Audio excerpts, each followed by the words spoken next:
पुस्तक का नाम विकृत चिंतन रोग शोक का मूलभूत कारण। शीर्षक है मस्तिष्क को स्वच्छंद ना फिरने दें। सोचा यह जाता है कि परिस्थितियां मनुष्य को संपन्न तथा विपन्न बनाती हैं। मान्यता यही है कि साधनों के सहारे ही सफलता असफलता मिलती है। कुटुंबी संबंधी ही कष्ट देते और सुखी बनाते हैं। भाग्य और समय ही उठाता गिराता है। ये मान्यताएं प्रत्यक्ष घटनाक्रम के अनुसार तो सही प्रतीत होती हैं, पर यदि गहराई में उतरकर देखा जाए तो प्रतीत होगा कि वस्तु स्थिति भिन्न है। अपनी आंतरिक स्थिति के अनुरूप व्यक्तित्व बनता है और उसी के चुंबकत्व से खींचती हुई भली या बुरी परिस्थितियां हमारे निकट बढ़ती चली जाती हैं। इस संसार में भला बुरा सब कुछ है। इस बाजार में अपनी इच्छानुरूप हम जो भी चाहें खरीद सकते हैं। गलती इतनी ही होती है कि सुख चाहते हैं, पर उनके साधन जुटाने की अपेक्षा गलत संग्रह कर लेते हैं और प्रतिकूल परिणाम निकलने पर परिस्थितियों एवं व्यक्तियों को दोष देते हैं। हंसती हंसाती, खिलती खिलाती, हल्की फुल्की जिंदगी जी सकना हर किसी के लिए संभव हो सकता है, यदि अपने चित्त क्षेत्र का दूरदर्शिता के आधार पर पुनः निर्माण करने के लिए अभिनव साहस जुटाया जा सकना संभव हो सके।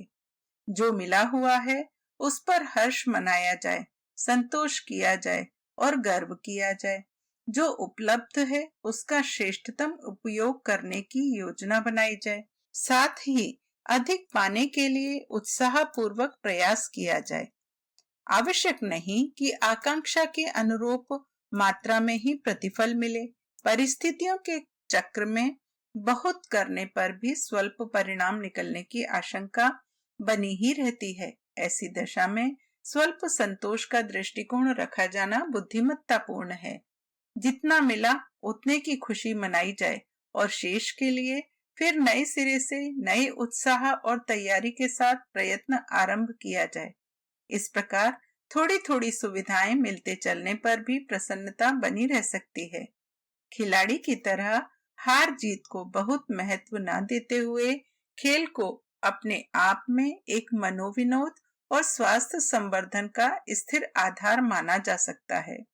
नाटक के पात्र कई तरह के प्रिय अप्रिय अभिनय करते हैं।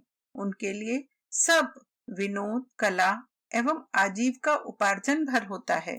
नाटक में प्रदर्शित घटनाओं की भली बुरी छाप उनके मन पर नहीं होती। इस दृष्टि से यदि हल्की फुल्की जिंदगी जीने का निश्चय किया जाए तो मात्र दृष्टिकोण बदलने से काम चल सकता है।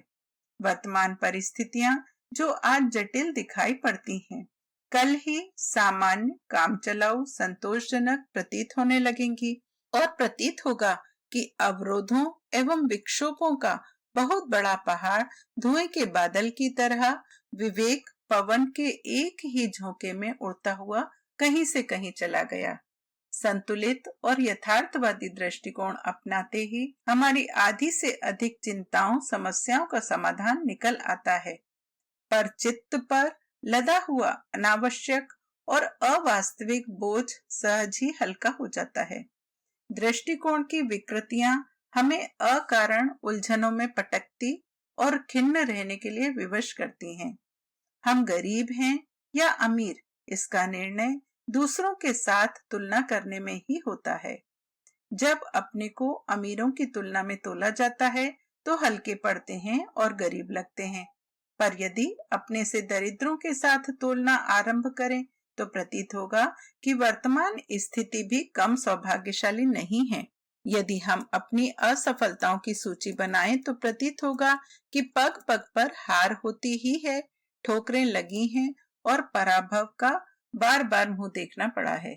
किंतु यदि असफलताओं की दूसरी सूची तैयार की जा सके तो प्रतीत होगा कि सौभाग्य ने कितना साथ दिया है और ईश्वर के अनुग्रह से समय समय पर मिलती रही सफलताओं का कितना अधिक अवसर मिलता रहा है। सुख दुख, सफलता असफलता, लाभ हानि के उभय पक्षीय अवसर नित्य ही सामने आते हैं। इनमें हम जिन्हें महत्व देते हैं वे ही सामने खड़े हो जाते हैं। सौभाग्यों और दुर्भाग्यों में से जिन्हें भी गिनना चाहें उन्हीं की भरमार दिखाई देगी। संसार में ना कोई पूर्ण सुखी है और ना दुखी। मिश्रित जीवन क्रम ही हर किसी के सामने रहता है। रात दिन मिलकर ही समय चक्र घूमता है। नमक और शक्कर के मिले जुले स्वाद ही सरस लगते हैं। ताने और बाने से मिलकर कपड़ा बुना जाता है। एक की हानि दूसरे का लाभ बनती है। यदि इस दुरंगी दुनिया की संरचना को विवेकपूर्ण समझा जा सके तो धूप छां का, झूले पर आगे पीछे जाने का, समुद्र के ज्वार भाटे का आनंद लिया जा सकता है। दुनिया हमारे लिए नहीं बनी है। अपनी इच्छानुसार ही सब कुछ होता रहे ऐसा संभव नहीं। संसार भर से कांटे नहीं बीने जा सकते। अपने पैर में जूते पहनकर चला जा सकता है और कांटों की चुभन से बचा जा सकता है। संसार में फैली हुई बुराइयों को ही देखते रहने के स्थान पर यदि अच्छाइयों पर भी दृष्टि डाली जाए तो संतुलन बना रह सकता है। अपने साथ अपकार करने वालों की सूची के साथ साथ उपकारों को भी गिन लिया जाए तो खिन्नता का आधा भाग प्रसन्नता के अधिकार में चला जाएगा। निकट भविष्य में विपत्ति की आशंका करते रहने से मन भारी रहता है। यदि उज्जवल भविष्य की आशा संजोने लगे तो उतने भर से आंखों पर छाया हुआ निराशा का अंधेरा हट सकता है और सुखद संभावना की कल्पना से नई ज्योति चमक सकती है। संसार के सफल मनुष्यों में यह गुण रहा है कि वे अपनी बहुमूल्य विचार संपदा को मात्र उपयोगी एवं आवश्यक कार्यों में नियोजित किए रहते हैं। एकाग्रता इसी का नाम है। कल्पना शक्ति को सर्वथा कुंठित कर देना, मन को एक बिंदु पर ही केंद्रित किए रहना किन्हीं योगियों के लिए ही संभव हो सकता है।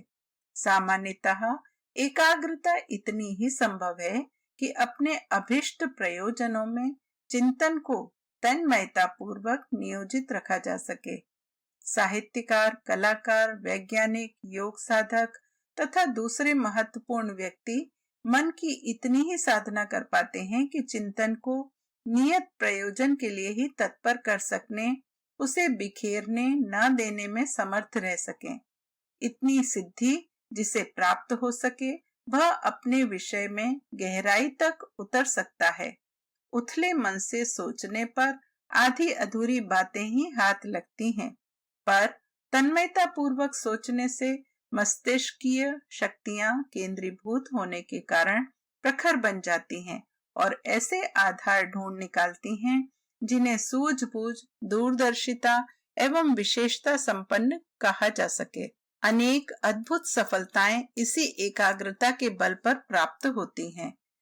प्रस्तुत समस्याओं के समाधान का तथा भावी प्रगति के आधार खड़े करने का इतना बड़ा क्षेत्र सामने पड़ा होता है कि मस्तिष्कीय क्षमता को पूरी तरह उसमें जुटाने पर ही प्रगति का पथ प्रशस्त हो सकता है। अनावश्यक विचार प्रायः अवांछनीय होते हैं। खाली दिमाग शैतान की दुकान माना जाता है। अनियंत्रित विचार सदा निम्नगामी होते हैं। पानी सदा नीचे की ओर बहता है। प्रवृत्तियां ही पाप और पतन की ओर दौड़ती हैं। यदि उन्हें उच्छृंखल छोड़ दिया जाए तो मात्र अशुभ ही सोचेंगी और कुकर्मों को ही प्रेरणा देंगी। उन्हें रचनात्मक दिशा में लगाए रहना ही वह उपाय है जिससे ये महत्वपूर्ण शक्ति विग्रह और विनाश में ना जुट जाए। जिस प्रकार निठल्ले रहने से शरीर आलसी, व्यसनी और अस्वस्थ बनता है, उसी प्रकार मन को निरुद्देश्य फिरते रहने की छूट मिलने पर उससे पतन और पराभव का पथ प्रशस्त होता है। चिकित्सा विज्ञानी यह मानते हैं कि मानसिक विकार एवं भ्रांतियां रोगोत्पत्ति में एक प्रमुख कारण है, पर वे भी प्रधानता शारीरिक लक्षणों, उनकी बाह्य प्रतिक्रियाओं को देते चले आए हैं। इकोनॉमी और फिजियोलॉजी विज्ञान इन दोनों से परे किसी भी सत्ता के अस्तित्व को नकारते हुए चिकित्सा हेतु मनःविश्लेषण, तनाव शामक औषधियों एवं शारीरिक लक्षणों के तात्कालिक उपचार क्रमों को ही प्रधानता देता है। आयुर्वेद का इतिहास बहुत पुराना है। वर्तमान प्रचलित चिकित्सा पद्धतियों का विकास तो अभी अभी गत कुछ शताब्दियों में हुआ है, परंतु भारतीय आयुर्वेद विज्ञान रोग की जड़ के निदान का वर्णन कर उपचार हेतु दैनंदिन के जीवन क्रम में उपलब्ध होने वाली जड़ी बूटियों तथा रसायन आदि की व्यवस्था करता आया है। इस विज्ञान में रोगोत्पत्ति निदान व चिकित्सा हेतु समग्र मानव और उसके आंतरिक जीवन पर विचार किया जाता है। जिस साइकोसोमेटिक रोग को पाश्चात्य वैज्ञानिक मनोरोगों की शारीरिक प्रक्रिया बताकर आज वर्णन करते हैं, उसकी व्याख्या सूत्रात्मक शैली में प्रज्ञा अपराध के रूप में आयुर्वेद में पहले ही कर दी गई है। चरक संहिता के अनुसार धीधृति स्मृति विभ्रष्ट कर्म यत् कुरुते शुभम प्रज्ञापराधम तम विद्यात् सर्वदोष प्रकोपनम, अर्थात बुद्धि, धैर्य और स्मृति से भ्रष्ट होकर मनुष्य जो अशुभ कर्म करता है उसे प्रज्ञापराध जानना चाहिए। उससे सर्व दोष प्रकुपित होते हैं। किसी भी चिकित्सा विज्ञान में पूर्व जन्म के अशुभ कर्मों एवं उनकी इस जन्म में रोगों के रूप में परिणति का वर्णन इस प्रकार ना हुआ होगा जैसा कि महर्षि चरक ने किया है। निर्दिष्टम दैव शब्देन कर्म यत् पौर्वदेहिकम हेतस्तदपि कालेन रोगाणामुपलक्ष्यते, अर्थात पूर्व जन्म का कर्म भी जिसे दैव कहते हैं कालांतर में रोगों का ही हेतु देखा जाता है। प्रत्यक्षवादी वैज्ञानिक सिद्धांतों पर ये प्रतिपादन प्रयोगशाला में सिद्ध भले ही न किए जा सकें, पर इनकी दैनंदिन जीवन व्यापार में लीला सर्वत्र दृष्टिगोचर होती रहती है। प्रज्ञा को आयुर्वेद ने परम पवित्र एवं अमूल्य निधि बताया है, जो मानव को सृष्टा का वरदान है, जो इसे जितना प्रखर परिष्कृत बनाए रखता है वह न केवल अपने आप को व्यक्तित्व संपन्न बनाता है अपितु अपने स्वस्थ जीवन का पथ भी प्रशस्त करता है। प्रज्ञा उसे कहते हैं जो दुर्भाव द्वेषों से मुक्त हो, भावना प्रधान बुद्धि को जिसमें आदर्शवादी निष्ठाओं का जीवन में समावेश हो एवं कृत्रिमता रहित हो। इस शब्द को आधार बनाकर स्वस्थ अस्वस्थ मानसिकता एवं तदनुरूप रोगों का निर्धारण कर कितना सूझबूझ कर लिया गया है, यह आज की व्याधियों की अनेकानेक थ्योरीज एवं रोगोत्पत्ति पर किए गए प्रतिपादनों को पढ़कर पता चलता है। कीटाणुवाद जो आज एलोपैथिक चिकित्सा पद्धति का मूल आधार है, को भी चरक ने अस्वीकार नहीं किया है। अंतर बस इतना ही है कि इसे पूर्व जन्म के पाप कर्म का फलोदय इस जन्म में उस प्रज्ञा अपराध को जीवनी शक्ति के ह्रास में परिणति तथा प्रतिक्रिया रूप में जीवाणु वर्ग का शरीर में प्रवेश बताते हैं। अल्टरनेटिव मेडिसिन के समर्थक अब आधुनिक विश्व में बढ़ते जा रहे हैं। वे भी जीवाणु के आक्रमण को अनास्था असंतुलन की फलश्रुति मानते हैं। यह अनास्था ही शास्त्रों में प्रज्ञापराध के रूप में वर्णित की गई है। प्रज्ञापराध कारण है विवेक से च्युत होना। काम, क्रोध, लोभ इत्यादि के वश में होकर मनुष्य जब स्वयं पर संयम खो बैठता है, तब उसे उचित अनुचित का भान नहीं रहता। वह अनायास ही ऐसा अपराध कर बैठता है जो काया के स्वस्थ जीवन क्रम को असंतुलित कर देता है। असंयम चाहे वह मानसिक हो अथवा रसेंद्रियों कामेंद्रियों के माध्यम से शारीरिक संयम की अनियमितता हो अथवा अर्थ एवं वाणी का असंयम, इसकी परिणति होती है असंतुलित चित्त वृत्ति में। यही अपनी बाह्य अभिव्यक्ति शारीरिक रोगों के लक्षणों के रूप में करती है। विडंबना यह है कि उपचार इन लक्षणों का किया जाता है, न कि उस जड़ का जो गहरे में बैठी रहती है एवं उपयुक्त परिस्थितियां पाकर फूटती रहती है। गरुड़ पुराण में उल्लेख आता है, चित्तायतम धातुवश्यम शरीरम चित्ते नष्टे धातुवो यन्ति नाशम् तस्मात् चित्तं सर्वदा रक्षणीयम् स्वस्थे चित्ते धातवः संभवन्ति। अर्थात मानवीय काया चित्तायत्त है और धातुओं के वश में है। चित्त के नाश से धातुएं नष्ट हो जाती हैं, इसलिए सर्वदा चित्त की रक्षा करनी चाहिए। यदि चित्त स्वस्थ है तो धातुएं पुष्ट होती हैं और पुष्ट धातुओं का अर्थ है स्वस्थ निरोगी काया। चरक के अनुसार प्रज्ञा अपराध का वास्तविक रूप इस प्रकार है। संग्रहेण चाति योग वर्जम कर्मम वांग मनः शरीर महति महित मनोपदिष्टम यत्तच्च मिथ्या योगम विद्यात् इति त्रिविधम विकल्पम त्रिविधमेव कर्म प्रज्ञा अपराध इति व्यवस्थित। अर्थात मन वचन और शरीर के लिए अहितकर और शास्त्र निषिद्ध अति योग आयोग और मिथ्या रोग इन त्रिविध विकल्प रूप कर्मों को प्रज्ञा अपराध कहते हैं। आयुर्वेद का कथन है कि वेगों ड्राइव या मोटिव को अनुचित रूप से रोकने या बलपूर्वक प्रवृत्त करने से रोगोत्पत्ति होती है। वैज्ञानिक शोध का विषय है। मल मूत्र वीर्य वायु का प्राकृतिक प्रवाह ना तो एकाएक रोकना चाहिए, ना ही उन्हें बलपूर्वक क्षरित होने देना चाहिए, क्योंकि फिर ये ही रोगों का कारण बनते हैं। इन अपराधों के अतिरिक्त वाणी के अपराधों को भी प्रज्ञा अपराध में गिना गया है और उन्हें रोगों का कारण माना गया है। वाणी का सदुपयोग और दुरुपयोग ही आनंद व उद्वेग का स्वास्थ्य एवं अस्वस्थता का कारण बनता है, ऐसा शास्त्रों का मत है। वाणी के संयम को वांग्मय तप बताया गया है, जो स्वास्थ्य का सहज साधन है।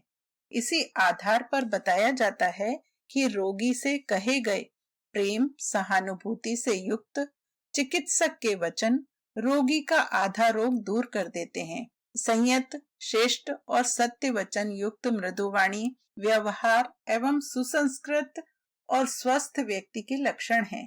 प्रज्ञा अपराध व्यक्ति तक सीमित नहीं है, इसकी प्रतिक्रियाएं समाज के हर घटक पर होती हैं और सामाजिक स्वास्थ्य पर इसका प्रभाव पड़ता है।